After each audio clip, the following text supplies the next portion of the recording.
Fit and Dead Nation, it is day 40 of the challenge. Day 40. We have 30 days to go, just over a month.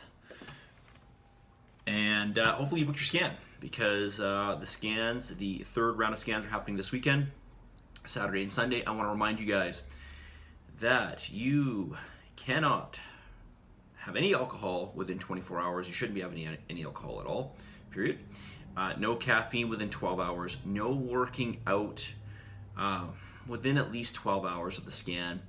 No metals on your body.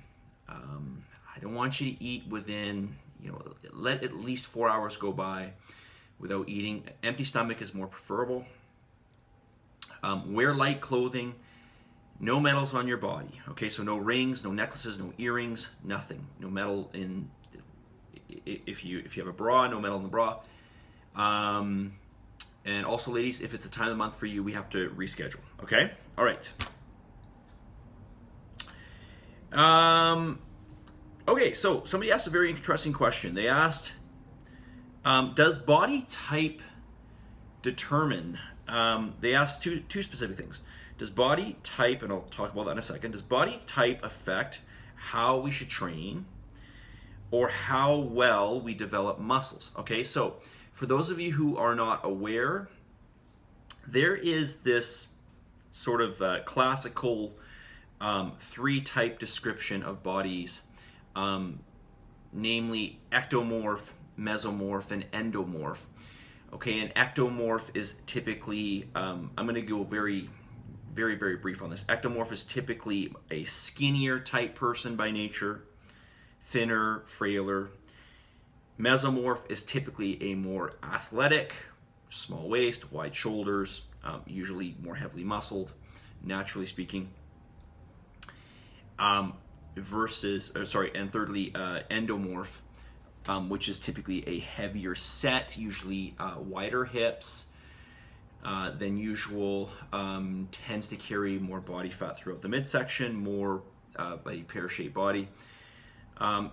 So does this type of classification have anything to do with how we should train or how well we develop muscles? Okay, so this is just something that somebody made up, okay? I did learn about this. It was part of our curriculum when I took kinesiology 20 years ago, or thereabouts. So, this is just, like, to be able to describe you physically as one of three of these, I just don't think that's the case. Because in each of these three classifications, there's a list of things like how well you lose body fat, how well you put on muscle, how, quote, athletic you are in terms of your athletic ability, all these types of things, and this just doesn't apply to every single body type that's like that. So anybody who knows me knows that I don't like classifying. I don't like putting things in boxes.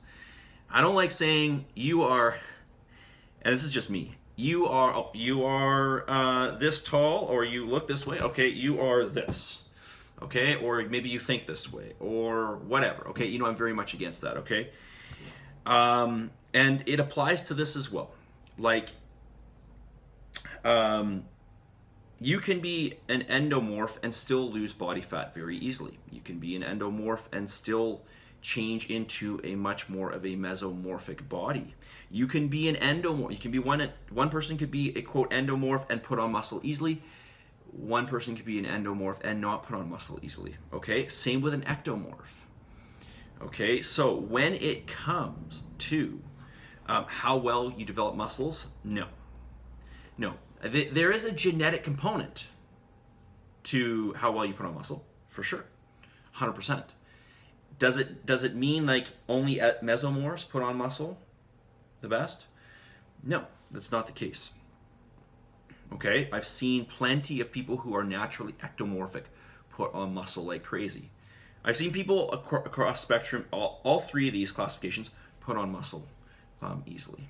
Okay, so no, it's not going to affect how well your muscles develop. But how your muscles develop and how well you respond to weight training is genetic. It is at least partially genetic, okay? But that doesn't mean that you're one of these types, okay? Or that doesn't mean if you are one of these types, it dictates how well you're going to respond. Okay, this classification system, ectomorph, mesomorph, endomorph, is this is called, by the way, if I remember correctly, this is called somatotype or somatotyping. This is a very, very simplistic way of classifying people, okay? We are much more diverse than this, okay? But certainly genetics play a role. If you're asking, do genetics play a role? Of course they play a role. 100% they play a role. Now, what about, do these body types have anything to do with how we should train? Again, no. No, they do not, okay? Now, some people do respond better to, well, let's be very specific here. So, let's talk about growing muscle, okay? Muscle hypertrophy. Some people will respond better to training in a lower rep range, like, 6 to 8 rep range. And other people will respond better to a higher rep range. Some people might respond well to low rep training, but they might get injured much more easier. So that they have to resort to doing, medium to higher reps, okay? There's so many factors that come into play when you're talking about how you should train. You have to look at obviously what your goals are and then how your body responds. And certainly we can make suggestions on how you should train based on what goals you're looking for. But then there's some individuality that comes along with that, all right? We have to see how you respond to something, okay? Now, when you're looking at something like this challenge, you might think, well, everybody's sort of on the same thing. Well, of course, because it would be, I certainly don't have a system that's intelligent enough to go through each and every individual in this challenge and determine, all these subtleties that people have, okay? But in general, we can make some general recommendations, right? So we know for sure that if you weight train, in that subset of 6 to 15 reps, you're definitely, and you're failing. When we say 6 to 15, we mean that you're failing in that rep range. You're definitely going to put on some muscle. You're definitely going to get stronger. You're definitely going to build some muscle mass, right? But in terms of how each and every single one of you individually take on to this, it's going to vary for sure. There's going to be some variance, and that is genetic based, not ecto, meso, or endo based. Okay. So I hope I answered your question there. 8 minutes in, Jesus. Okay, let me read some feedback that I got here because I thought this was really, really interesting. All right. So, so somebody wrote me and they said, comment. So this is in the comment section. It really bothered me this week when you mentioned the word quit. I hadn't even considered it. I didn't know that we could give up on the program. I had no idea we had an out. It hit me like a ton of bricks. I find it to be such a negative word as it can plant a seed in your subconscious. It bothered me every time you said it, as your videos have been so informative and your message of the day so helpful and positive. I realize that there are those who want to give up. I guess they forgot why they joined the challenge in the first place. I know my progress is slow, but it's better than it was in the previous week, and I'm grateful for that. I had to go back to your previous day's messages to try and shake the negativity and stare a little longer at my fitness vision board. I don't know if there is another way of saying don't give up, can't give up, in it till the end. Or maybe make us sign something, a contract. I actually do have a contract. I didn't put it in your books, but I do have a contract. I used to have people sign this, so I'm going to put it in the book. Or maybe make us sign something to ourselves to commit fully to the 10-week program and have us look at it halfway through. Or maybe it's just me and it's something I need to get over. Okay, so no, this is not just you, but I'm going to tell you something. It's very, very interesting, the different feedbacks that I get from people.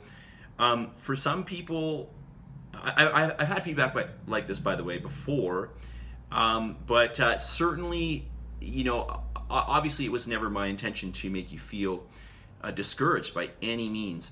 But it's just typically something that I see, and it's a small percentage of people in every challenge that tend to fall off at this point in time. But for the most part, most people don't. Okay, they go right to the very end. But certainly, it was never my intention to discourage you. So I do really apologize if I came across that way. All right. I've had other people write me and say to me that, wow, this was a week that was really struggling for me, and I was considering giving up, but it did push them forward. So it's and I'm not saying this with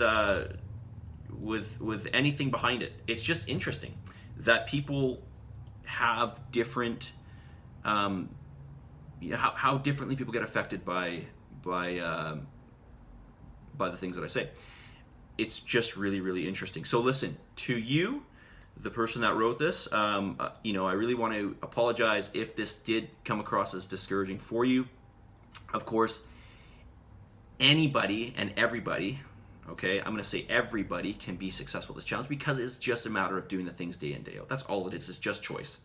And we all have the capability, like I said in message in day one, we all have the capability of doing this challenge, doing very well in this challenge, because it's just a matter of execution, right? And you all can execute, all right? Now, I can't judge you based on all the other commitments in your life, all the stresses, everything else that you have on your plate.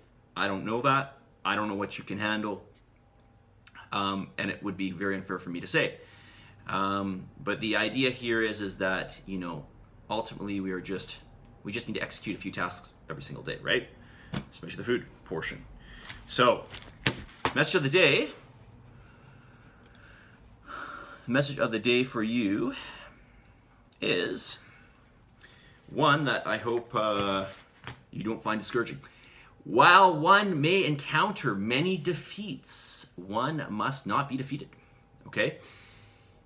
As I've said before, in anything you work towards, you're going to encounter things where you question yourself, where you might decide that you're not cut out for something, or you can't do it, or you're not meant to do it, or you just don't have that talent to do it, or you just got too much on your plate. But the reality is you can't let yourself get defeated. You've got to keep pushing forward, okay? As much or as best as you can. Remember what I've said before, some is better than none. Of course, I'm going to encourage you to do your utmost best, which really is 100%, right? You can all do that. Okay? That's all I'm going to say.